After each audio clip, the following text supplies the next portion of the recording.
मोगाच्या भाव भयणीनो, आयची पवित्र पुस्तकांतली वाचपां आमकां उगडास कोत्ता की जेन्ना आमी जेजूक वळखता आमचें जिवीत बदलता.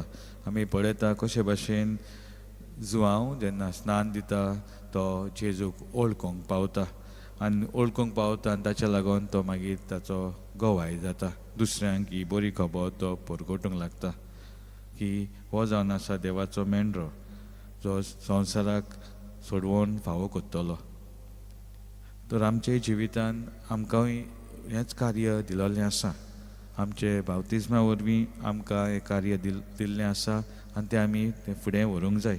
पूण जितले फावटी आमी जेजूक रिगून रावता पळय तेन्नाच आमकां हे कार्याचो उगडास आसतलो आनी तो कार्य करूंक वो तो वावर करूंक आमी फुडें चलतले वा फुडलें पावल मारतले.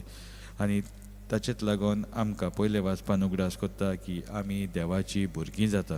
सो जेन्ना आमी जेजूक वळखता जेजू वरवीं आमी देवाची भुरगीं जाता, आमी जेजूची भाव भयणां जाता.